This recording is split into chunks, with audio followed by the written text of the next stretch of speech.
Ya, teman-teman pemirsa channel YouTube Kiai Marketing, Assalamualaikum warahmatullahi wabarakatuh.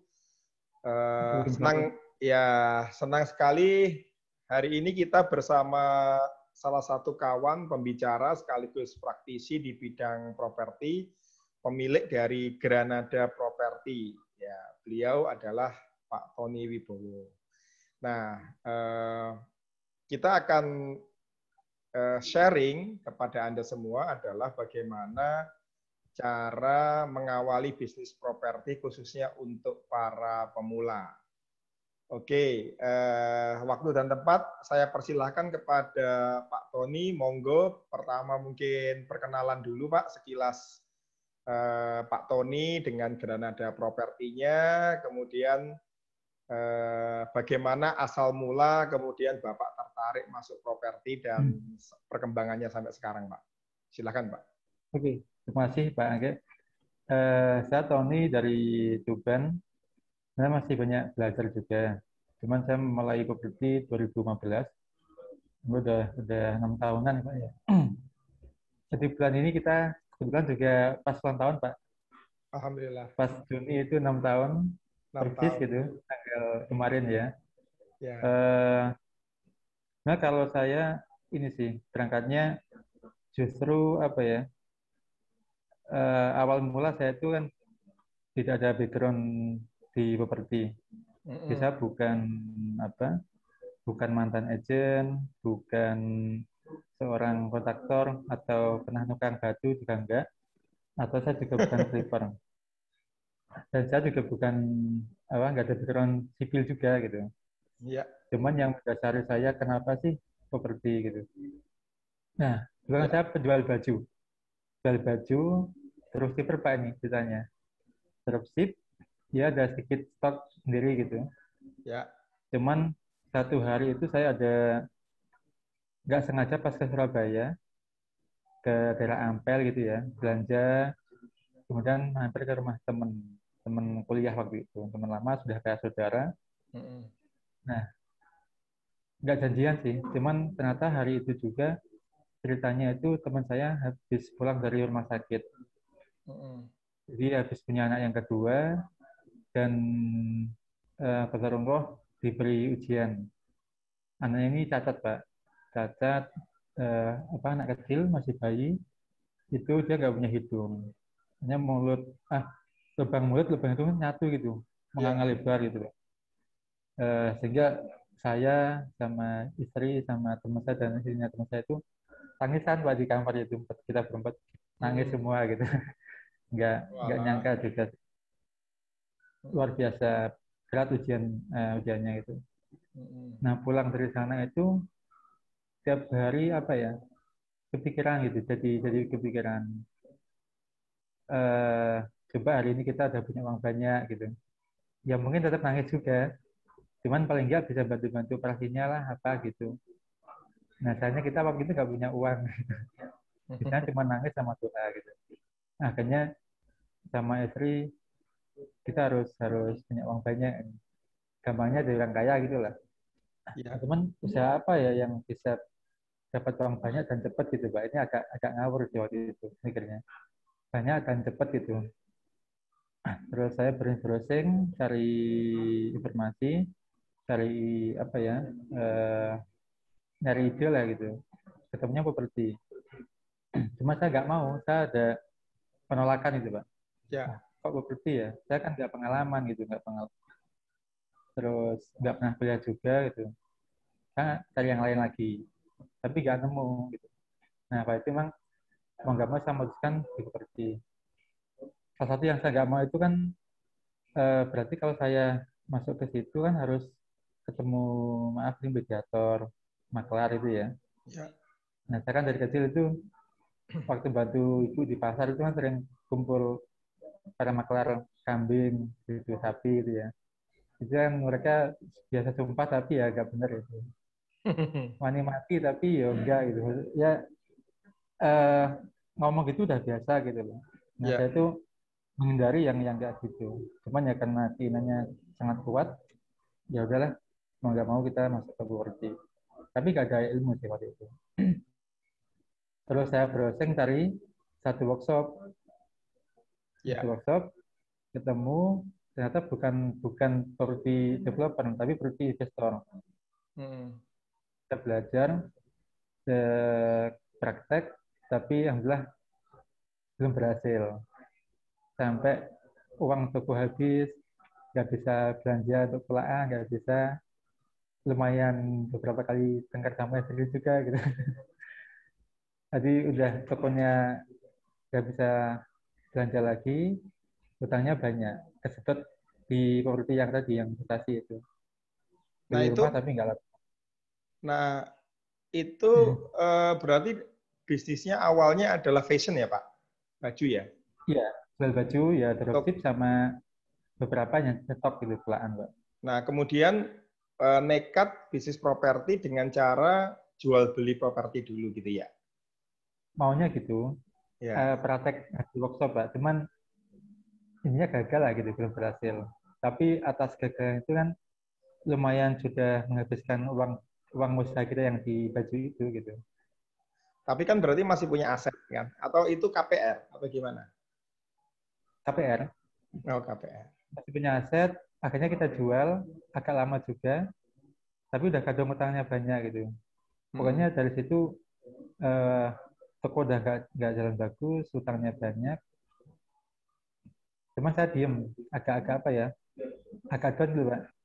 Hmm. Istri bilang, ini kalau diam, uang dari mana kita nyari utang gitu. Oh ya juga ya, akhirnya saya ya akhirnya bangkit lagi, tapi ya belum jalan. Sampai akhirnya saya ada kenal teman yang developer tenis ya di Surabaya, saya minta izin belajar, dari sekilas-sekilas, ya namanya belajar sekilas ya.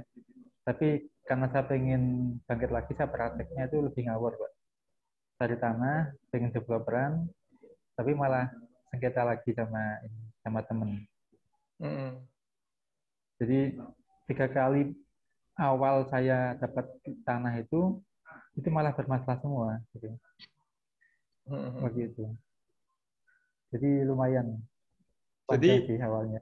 ya luar biasa ini. Maksudnya kan biasanya kan identiknya kalau kita mau jadi developer, event itu pemula, kan kita pasti kepikir bahwa modal itu kunci utamanya ya, karena kan modalnya pasti miliaran kan gitu kan. Sedangkan Anda Hmm.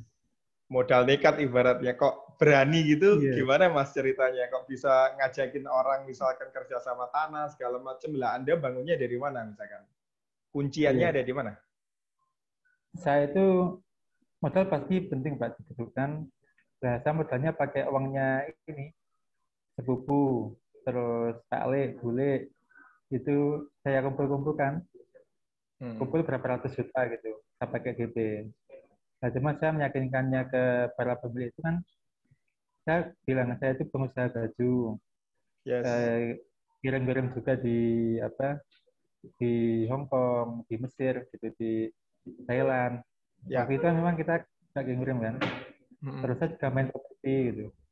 Saya nggak ngomong saya sukses, tapi saya juga main properti, maksudnya seperti yang tadi, yang gagal itu, Ya. yang beli rumah bekas itu kan gagal. Cuma Ya. saya sampaikan itu supaya mereka percaya, oh ini betul ini. Kalau dia nggak tahu, kalau saya itu justru gagalnya di properti malah gitu.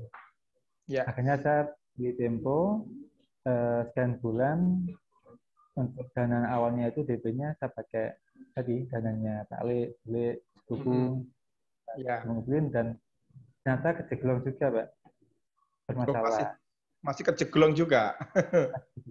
Terus dapat lagi tanah yang kedua, itu apa ya, mungkin keluarga itu kasihan juga mungkin ya, kasihan ini anak ya kerja tapi nggak punya uang gitu. Makanya masih dikasih lagi, Hmm. masih dikasih lagi untuk DP tanah yang berikutnya. Sampai ketiga itu yang baru jalan, yang ketiga. Ya, Jadi modal berarti penting berarti dari awal, trialnya sampai 2 kali ya Mas ya. Kalau sama 2 kali. yang rumah yang nggak kejual berarti yang rumah yang pertama itu berarti sampai 3 kali ya. 3 kali. 3 kali. Nah itu dalam jangka waktu berapa lama tuh Mas? 3 kali kegagalan itu ya? Ya setahun setengah lah, setahun setengah. 1,5 tahun ya. 2013-an akhir sampai 2015 pertengahan itu. Dari momen keberhasilan itu apa yang pelajaran yang bisa kita dapat, Mas? Berhasil yang mana ini? Kan Yang belum berhasil. yang rumah yang ketiga, ya kan? Itu udah tanah, Pak. Belum rumah. Oh iya, maksudnya tanah yang ketiga ini kan. Hitungannya kan momen suksesnya Anda mulai dari situ kan? Iya, momen untuk memulai ya, mulai proyek. Iya. Itu ya itu.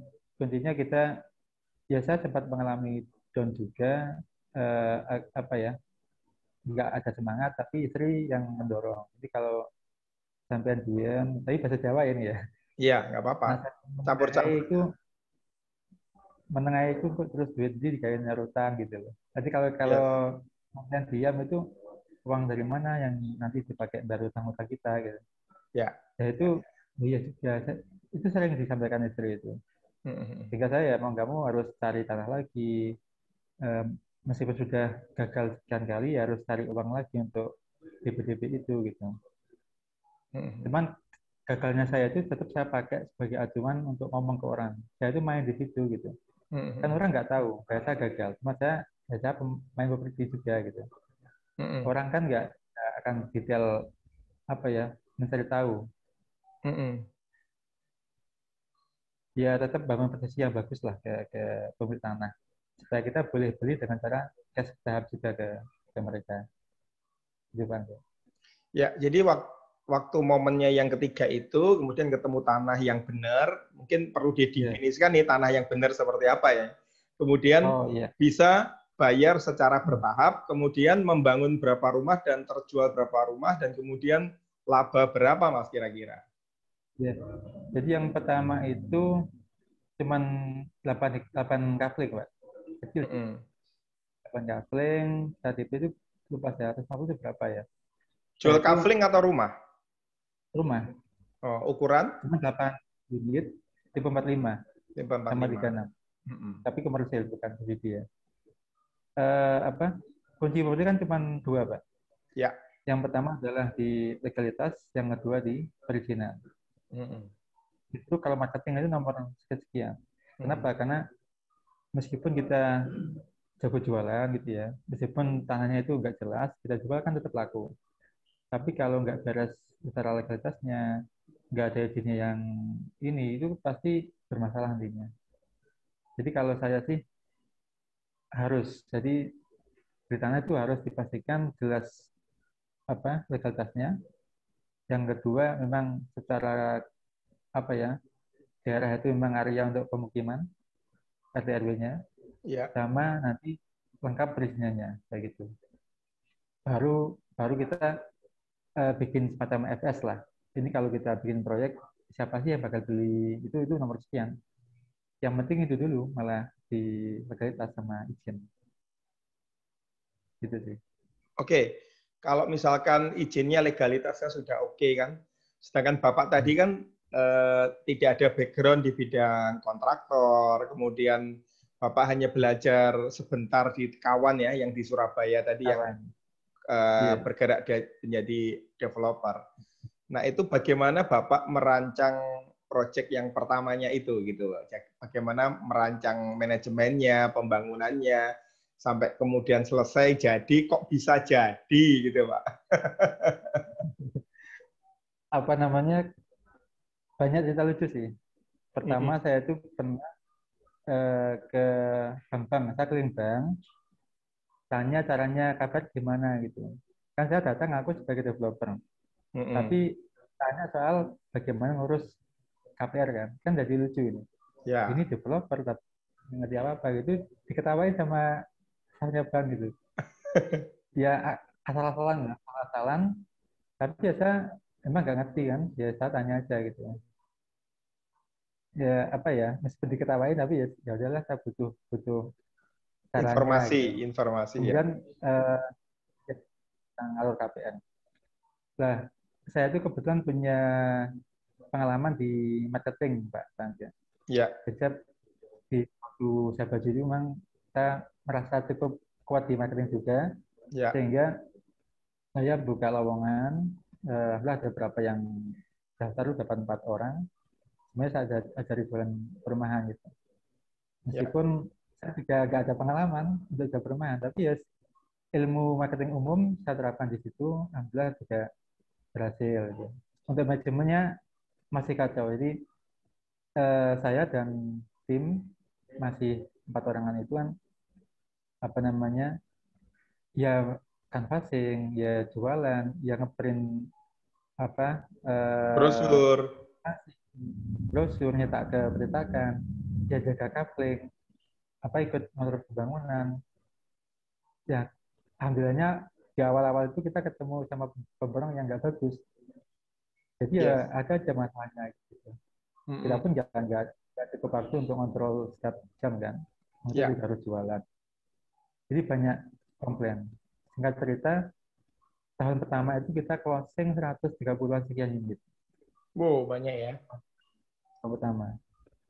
Yang darinya apa nggak ada pengalaman di agent atau broker ya, saya bangun tips sendiri. Justru saya itu cara saya rekrutmen tim marketing itu adalah orang yang nggak ada pengalaman di marketing. Nah, saya maunya saya doktrin dengan cara saya gitu waktu itu. Ya. Kalau mereka ada pengalaman, nanti malah saya kesulitan untuk membentuk. Yang itu berhasil, tapi ya sebanding dengan komplainnya, Pak. Karena manajemen belum bagus, masih beratul ya, kita pulang sampai jam 9 malam, jam 10 malam itu biasa sih. Karena yang beli kan orang Semen Gresik, orang TPPI, orang PLTU itu kan wholesale gitu ya. Jam 4 baru pulang. Sampai rumah habis maghrib. Itu tadi jam 4 sama ketemu. Ketemunya pasti habis maghrib gitu. Jadi kita nungguin orang yang mau komplain di sana itu. Sampai malam-malam itu marah ya. Komplain apa? Komplain kualitas bangunannya tidak sesuai spek. Kualitas. Ya kualitas iya, ya molornya iya gitu. Ya terlambat. Harusnya 3 bulan itu 5 bulan, 6 bulan gitu. Ya jadi sih, cuma ya telat kan orang nggak happy. Ya. Ada yang speknya itu apa, ada yang kurang halus. Pokoknya banyak lah problemnya. Gitu. Ya. Itu aja. Jadi langsung apa ya, ibaratnya kalau berenang ini langsung nyebur, langsung tenggelam, langsung bisa muncul lagi gitu ya. Nah, dari 130 itu kira-kira kemudian dapat untung kemudian untuk proyek berikutnya atau bagaimana, Mas? Ya. Nah, itu yang closing. Kemudian kan kita bedakan closing dengan penjualan ya. Dari yang closing itu berarti baru DP. Batal, kan? Baru DP ya?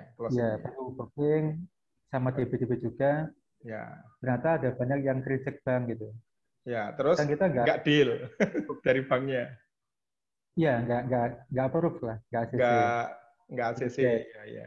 Ya, akhirnya ya batal gitu. Batalnya itu udah bulan keempat, ketika baru batal. Kan kita habis waktu juga untuk jualkan lagi kan itu. Cuman kalau prinsipnya saya ini, untuk proyek yang baru itu kita nggak nunggu selesainya itu proyek yang lama gitu. Jadi kita cari dana lagi, ya sama sih kerjasama atau cash bertahap.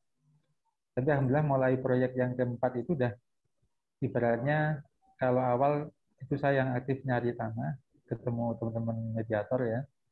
Mulai keempat kita udah cukup punya apa ya, kenal juga. Itu mulai datang tawaran kerjasama baik langsung dari pemilik maupun lewat mediator. Jadi kita nggak beli lagi gitu. Ini kerjasama. Nah, berarti sampai dengan tahun ini 2021 ini sudah proyek keberapa Pak untuk mengerjakan perumahannya? Atau sekarang udah beralih ke komersial unit? Kita kan rumah ada 2 macam, ada subsidi yang dari pemerintah itu, ada yang komersial. Tapi bukan ruko ya. Ya, kalau ruko kan komersial kan maksudnya. Ya. Tapi yang non subsidi kan juga disebut komersial, tapi rumah gitu. Iya, Di iya, rumah subsidi sama rumah biasa lah gitu, yang non subsidi. iya. Kalau kita kebanyakan memang rumah yang non subsidi sih. Mm-mm. Di lantai gitu kita termasuk ini pionirnya lah gitu Pak. Itu sekarang kita sudah ke 9 Pak. 9 proyek ya. Berarti yang proyek-proyek yang kemarin masih di maintenance atau sekarang sudah di maintenance oleh para warga di sana? Artinya kan, Sudah kita selesaikan. oh, artinya untuk income stream-nya kan udah habis kan ya? Yang Sudah proyek habis. pertama, kedua, ketiga sudah nggak ada income lagi kan ya? Nggak ada, nggak ada. Ya kita jual putus terus kita bangunkan fase-fasenya, ada jalan, musola, kita bangun taman juga. Lalu kita ini sertifikan ke Pemda. Jadi berikutnya ya Pemda yang handle itu. Gitu. Ya, ya. Belum ini sih, belum belum ada apa ya, belum punya skill untuk maintain kawasan gitu. Ya, anu ya, belum apa recurring income-nya belum di develop ya. Belum, belum ya. Ya, Masih project base ini. project base ya. Oke, kalau Bapak melihat ini selama COVID ini properti bagaimana dan kemudian setelah COVID ini bakal bangkit atau tetap adem kayak gini properti? Ya. Kalau COVID awal kemarin 2020 luar biasa, lumayan ngetur banget lah kita. Jadi sampai turun tuh 35% dari tahun sebelumnya gitu. Hmm. Nah, cuman alhamdulillah 2021 mulai Januari sampai hari ini udah mulai naik. Alhamdulillah dan apa bisa dibilang Mei itu kalau nggak salah sudah omset sudah seperti tahun 2020 Hmm. di Mei kemarin gitu. Jadi sudah ada kenaikan. Cuman kalau bicara kedepannya kayak apa? Harusnya sih properti namanya kebutuhan pokok ya, meskipun dia mahal. Ya prinsipnya selama kita laki-laki masih cintanya ke perempuan, harusnya masih bagus sih gitu. Masih Maksudnya gimana bagus. nih? Ya artinya selama kita laki-laki masih suka sama perempuan, masih ada nikah, masih ada orang punya anak, Oh ya gitu. masih jadi idola gitu. Jadi kalau Bapak itu fokusnya di rumah pertama atau juga rumah investasi, Pak?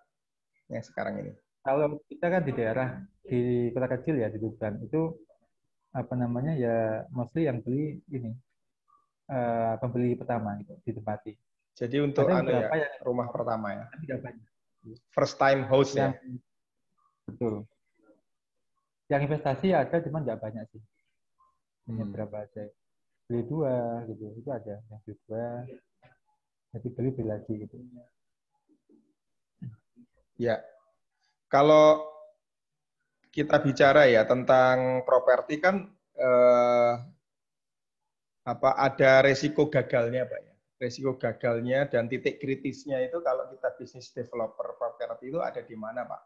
Kan saya juga pernah menjumpai ada teman yang sampai bangkrut habis-habisan. Padahal kan harusnya kan properti kan ada asetnya, ada underlying-nya kok sampai bangkrut Iya. itu gimana kan gitu Pak ya. Mungkin Bapak bisa menjelaskan Iya. kenapa ada developer itu kok bisa bangkrut gitu ya, sebabnya apa? Iya, iya. Jadi kalau bicara properti kan juga bisnis, Pak. Yes. Artinya ya bisnis ya sama kayak awalnya juga. Nggak selamanya mesti berhasil. Ya ada aja yang gagal gitu. Cuman apa sih yang membuat faktor yang paling membuat gagal Ya. itu ya cash flow sebenarnya. Manajemen cash flow nggak bagus. Mm-mm. Kalau yang tadi saya sampaikan soal legalitas, izin itu juga penting. Karena kadang gini, karena kita nggak aware atau kita nggak cek dengan detail satu lokasi ya, kita udah masuk eh, ke sana, kita beli gitu, masuk DP dan besar. Ternyata kayak di Sleman lah, Sleman itu kan terkenal susah itu Pak di sana itu. Kalau Sleman, teman-teman Yogyakarta. itu kan bisa bertahun-tahun Pak. Artinya udah ngos-ngosan dulu cash flow-nya gitu. Banyak area Nah, hijau soalnya ya. Banyak area lahan garden eh, ya. iya hijau iya sama ini sih, memang lama di sana proses perizinannya. Hmm. Jadi kita udah apa beberapa udah masuk dana gitu ya. Mungkin juga tanah masih bertahap. kan otomatis pemilik minta terus di ini kan dapat uang Dibayar. kan, Heeh. dibayar gitu. Sementara kita belum apa-apa nih, belum jalan jualan gitu. Karena izin belum dapat. Itu juga harus harus diperhatikan. Makanya sekali lagi kuncinya kan di situ, legalitas sama perizinan. Baru di manajemen cash flow. Jadi money management ya, pengelolaan uang itu sangat penting ya, momentumnya ya. Pentingnya banget, penting banget. Ya. Ya, Kadang kita suka rakus sih, Pak. ya. Jadi dapat uang itu belum apa-apa udah dipakai untuk DP tanah yang lain gitu kan. Itu kan Mm-mm. bedanya banyak gitu. Yes. Makanya kalau yang baru itu macet, ya macet semua. Mm-mm. Nah, kebanyakan kayak gitu, kebanyakan. Terlepas dari ini ya, terlepas dari yang nakal-nakal ya. Ini kan Ya, murni kesalahan. Masih bagus, dia ada uang dan dipakainya untuk bisnis lagi kan, meskipun juga berisiko. ya. Yang banyaknya kan bukan itu malah. Dapat KYG-nya berapa miliar, dipakai beli mobil baru, Mm-mm. terus dipakai apa gitu ya, yang nggak ada hubungan dengan bisnis lah. Itu kan Ya, sudah karakter godaan konsumsi ya. konsumsi pribadi itu banyak gitu. Yes, yes, yes, yes. Gitu. Oke, mungkin terakhir kalau disarikan dari perjalanannya Pak Tony ini, kalau misalkan ada Pak Tony punya murid nih untuk murid properti Pak Tony yang baru awal, kira-kira Bapak memberikan arahan seperti apa? Gitu. Kemudian tips-tipsnya apa saja nih? Misalkan berguru kemana atau belajarnya apa saja, kemudian aspek-aspeknya apa. Tadi beberapa kan udah ada ya mengenai money management, kemudian apa tadi mempelajari prosedur KPR di bank, kemudian membuat tim marketing. Nah, mungkin ada terakhir yang mau disampaikan untuk properti pemula. Oke. Jadi untuk masuk ke properti kan ada banyak pintu ya Pak ya.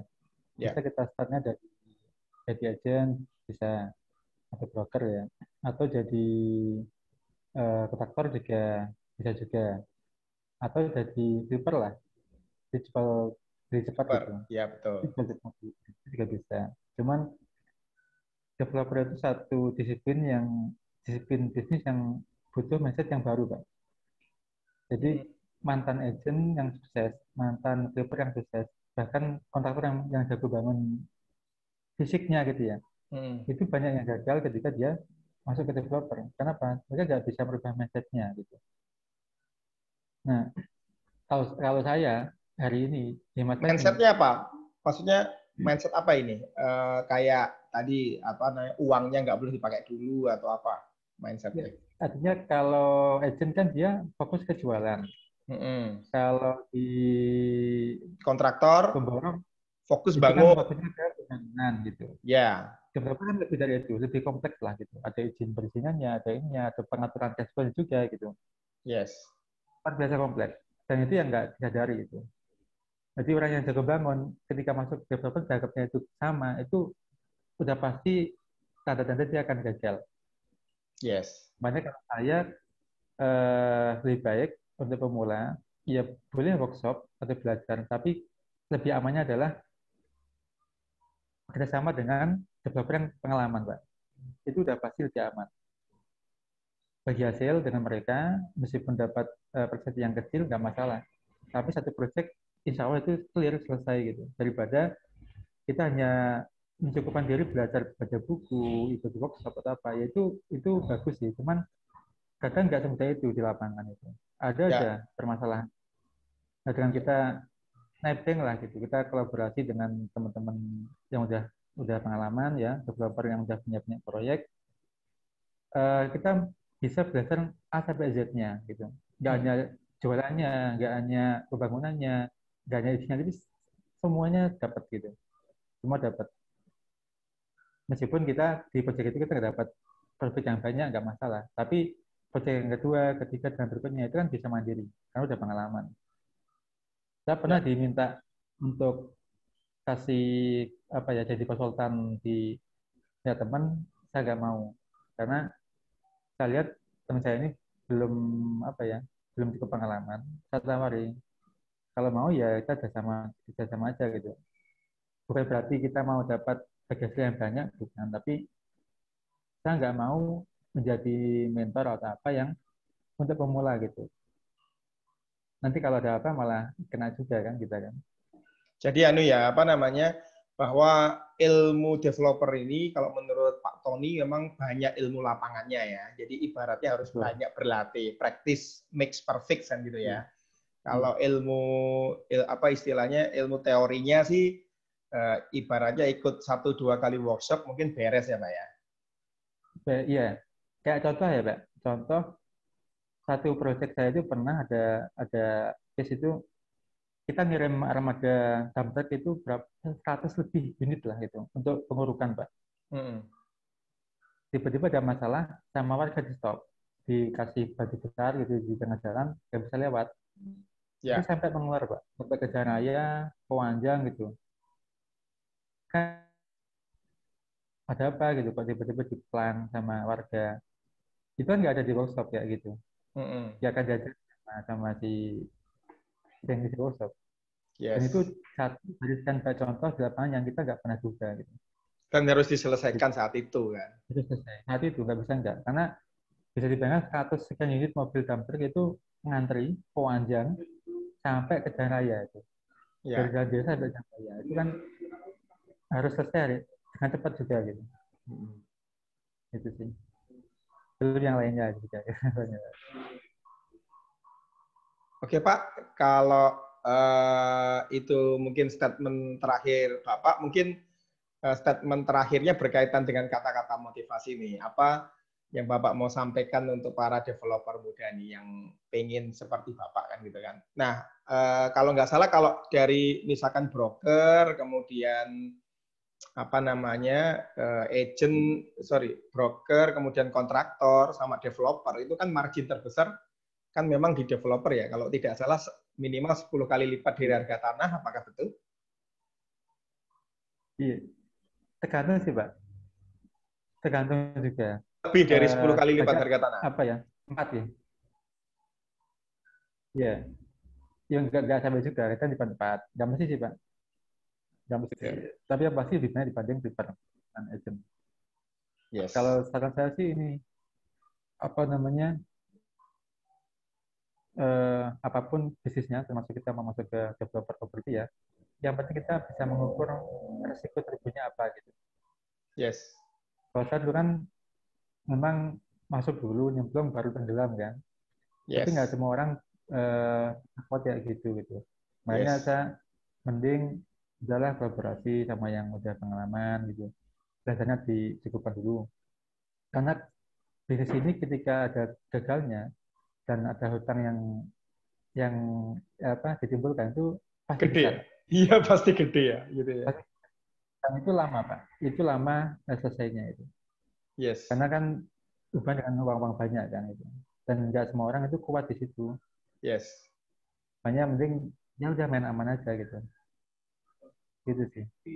Dan motivasi harus clear ini. Kalau saya kan tadi ya pengennya kan bantu orang Yes. supaya pas ada orang butuh itu kan saya nggak mikir juga karena uangnya ada ini gitu. Yes. Nah yang gitu itu bagi saya sangat-sangat penting karena ketika kita jatuh itu kita ingat itu jadi semangat lagi gitu. Yes. Tapi sudah gitu. Paling kita dari yang agak putih-putih ya. Yes. Oke Pak, saya rasa untuk awalnya cukup. Nanti mungkin di lain waktu kita bisa lanjutkan lagi. Terima kasih Pak Tony, live dari Tuban ini, tapi terasa dekat di hati ini meskipun jauh ya.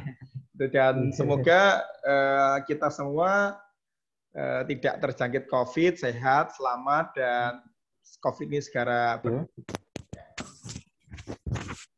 putus ya Pak dia. Iya, putus Pak. Iya.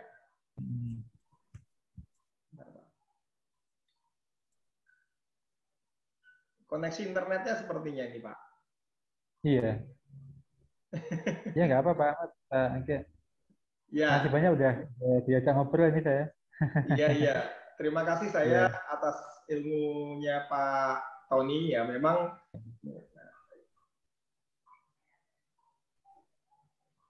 Tes, tes.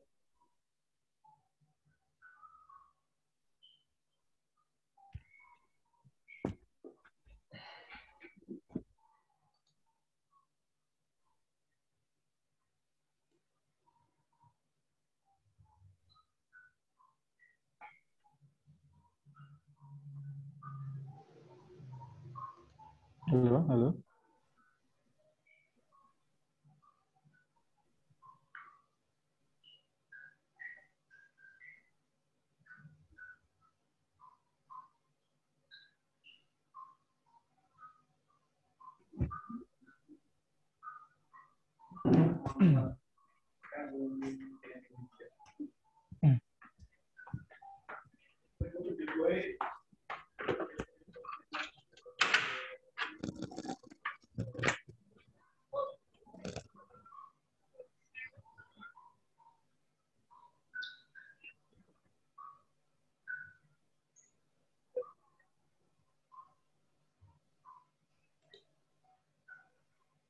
Halo, halo. Tes, tes. Halo.